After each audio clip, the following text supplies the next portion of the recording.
아멘. 오늘 말씀은 여호수아와 이스라엘 백성들이 여리고성을 점령하고 그 후에 비교적 그보다 작은 아이성을 점령하는 과정에 있었던 일입니다. 여리고성을 함락했으니까 큰 성이고 만나는 첫 성이고 난공불락의 요새와 같은 성이라 굉장히 부담이 컸지만 하나님의 방법으로 승리합니다. 6일 동안 하루 한 바퀴씩 돌고 침묵하며 돌고 7일째에 외치면서 성벽이 무너지는 놀라운 하나님의 역사 경험했죠. 하나님의 방법대로 하니 되는구나. 하나님 함께 하시니까 이기는구나. 그 다음이 이제 아이성입니다. 아이성은 소수이기에 정탐했던 사람들도 말합니다. 2, 3천 명만 가면 됩니다. 다 같이 가서 수고할 거 없습니다. 여리고성보다 규모도 작고 그래서 일부만 가도 충분히 함락시킬 수 있는 성입니다. 라고 말합니다. 오늘 말씀 3절에 보면 여호수아에게로 돌아와 그에게 이르되 백성을 다 올라가게 하지 말고 2, 3천 명만 올라가서 아이를 치게 하소서. 그들은 소수이니 모든 백성을 그리로 보내어 수고롭게 하지 마소서 하므로. 좋은 의견입니다. 얼마든지 그럴 수 있죠. 굉장히 합리적인 의견입니다. 전제가 있죠. 하나님이 함께 하실 때 합리적인 의견이고 좋은 의견입니다. 하나님이 함께 하시지 않아요. 그래서 올라갔던 사람들이 패합니다. 4절에 백성 중 3천 명쯤 그리로 올라갔다가 아이사람 앞에서 도망하니 아이사람이 그들을 36명쯤 쳐 죽이고 성문 앞에서부터 스바림까지 쫓아가 내려가는 비탈에서 쳤으므로 백성의 마음이 녹아 물같이 된지라. 참 표현이 마음에 딱 와닿죠. 이길 줄 알았는데 그래서 일부만 갔는데 되려 크게 당했다. 백성들의 마음이 녹았다. 물같이 되었다. 흔히 하는 말로 멘탈이 붕괴되는, 이게 뭐지? 왜 이런 일이 있지? 여리고성보다 훨씬 더 작은데 왜 이런 일이 있나? 여호수아도 굉장히 실망했습니다. 낙심하고 별 생각이 다 드는 거죠. 이러다가 우리가 이 가나안 사람들에 의해서 완전히 무너지는 거 아닌가.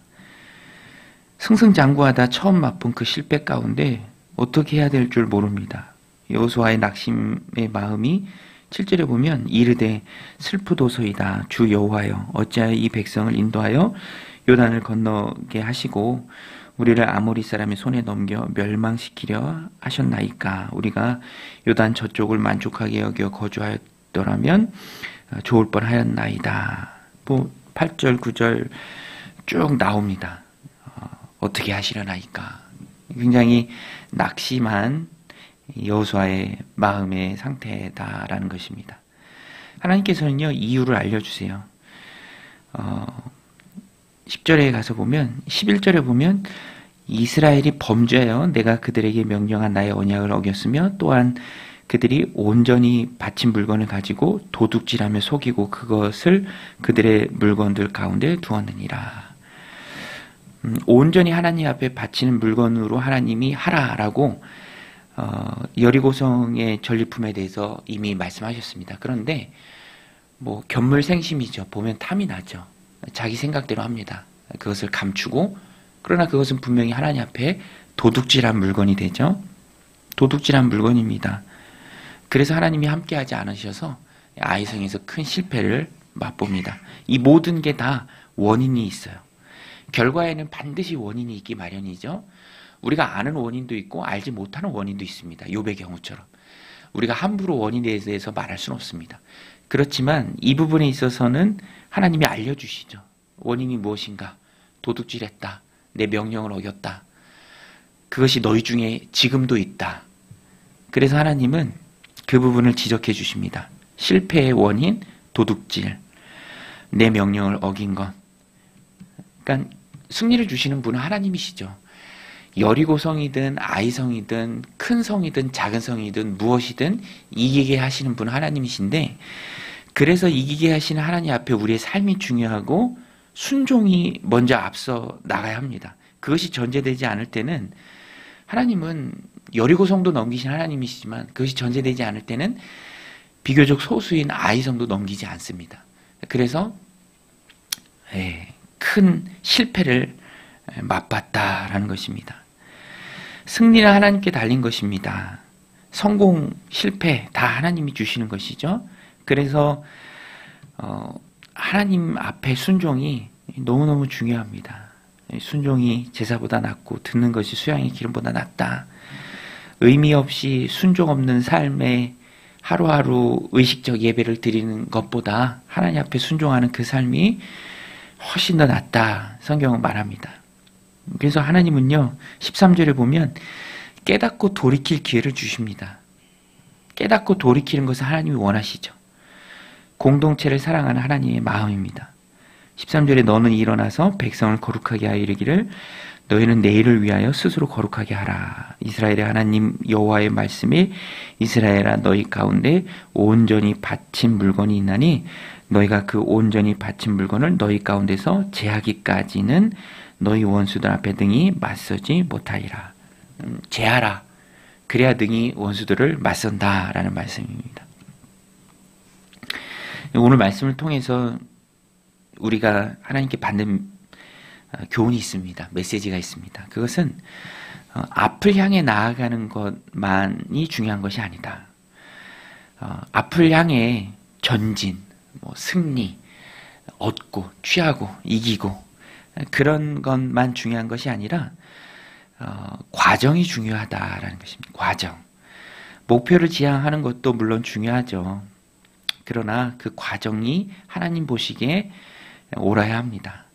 하나님 보시기에 옳은 것은 다른 게 아니라 하나님 앞에서의 자신의 삶이죠. 요셉은 애굽의 노예로 있었지만 하나님 앞에 바른 삶을 살았기 때문에 하나님이 그를 들어 승리하는 삶을 주십니다. 승리에 도취되는 것이 중요한 것이 아니라 승리 가운데도 하나님 앞에 바르게 살고자 하는 그 마음이 중요합니다. 바른 신앙, 참된 삶. 승리를 주시는 하나님 앞에서의 자신의 모습이 온전해야 지속적인 승리를 누릴 수 있습니다. 하나님 앞에서 빨리 가는 것이 중요한 게 아니라 바르게 가는 것이 중요하죠. 세상은 말해요. 뭐로 가도 서울만 가면 된다. 목적만 얻으면 된다. 그것은 세상의 방법이지 하나님의 방법은 아닙니다. 여리고성도 하나님 앞에 바르게 했을 때 승리를 주시고요. 그것을 온전히 마쳤을 때 이후 아이성의 승리도 하나님 보장해 주십니다. 우리는 그것을 기억하고 순종의 발걸음을 걸어가야 합니다. 오늘 본문을 통해서 우리가 기억해야 할 것이 한 가지 더 있는데 그것이 뭐냐면 아간의 범죄 때문에 공동체가 어려움을 겪는다라는 거예요. 공동체 안에 아간이 속해 있기 때문에 그 죄악을 제거했을 때 하나님 앞에 공동체가 온전히 설 수 있죠. 특별히 초기에는 하나님 그것을 굉장히 중요하게 여기십니다. 초대교회에도 큰 부흥을 맛보았는데 도전의 역사도 함께 기록되어 있습니다. 특별히 아나니아와 삽비라 거짓으로 공동체를 물들려고 했어요. 사도행전 5장에 나오죠. 하나님께서 엄중히 대처하십니다. 그것을 다 끊게 하세요. 오늘 본문도 마찬가지죠. 이제 가나안 땅을 향해 들어가는 이스라엘 백성이 하나님의 공동체를 세워야 하는데 벌써부터 이런 명령에 순종하지 못하고 또 자신의 이익을 취하고 도둑질하고 온전히 바쳐진 물건에 대해서 모르는 척 숨기는 일들이 있을 때 하나님은 다 아시고 그것을 간과하지 않으십니다. 굉장히 많은 인원이 죽는 그 실패를 경험하고 그 이후에도 이 죄 처리 과정을 하나님이 겪게 하십니다. 그래서 오늘 이 말씀이 우리에게 주는 메시지예요. 공동체가 참 중요합니다. 공동체. 그래서 우리 그리스도인들은 나라를 위해서 기도해야 합니다. 이 나라와 민족을 위해서 우리 그리스도인이 기도해야죠. 하나님이 공동체로 보십니다. 가정의 소중함을 내가 알고 또 그것을 소중히 여기고 또 귀하게 가꾸는 모습을 세상에 보여주는 것이 동성애 같은 것으로 어지러워진 세상을 향한 그리스도인의 바른 삶입니다. 무속적인 것들이 참 넘치죠.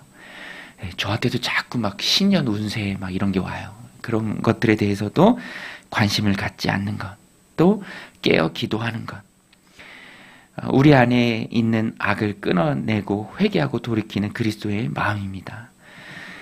이단 사이비도 창궐합니다. 너무너무 많아요.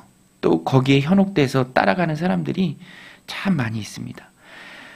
우리 그리스도인들은 그러한 것들을 배격해야 합니다. 잘못된 가르침, 사상, 심지어는 목회자라는 그런 이름을 가지고도 그런 것들을 벌이는 일들이 참 많이 있습니다. 우리는 그런 것들을 철저히 배격해야죠. 또 이 나라 민족이 하나님 앞에 온전히 서도록 기도해야 합니다. 정치적으로 선동하는 것이 중요한 것이 아니라 한 사람 한 사람이 하나님 앞에 바르게 서 있는 마음이 중요하고, 그럴 때에 긍휼의 마음으로 갈등과 반목을 이기고 온전히 하나님 앞에 설 수 있다라는 것입니다. 오늘도 이 말씀 마음에 새기고 빨리 가고 또 목표를 지향하는 것이 중요한 것이 아니라 하나님 앞에서의 신실한 우리 한 사람 한 사람의 삶이 중요하고 공동체가 중요하다라는 것입니다.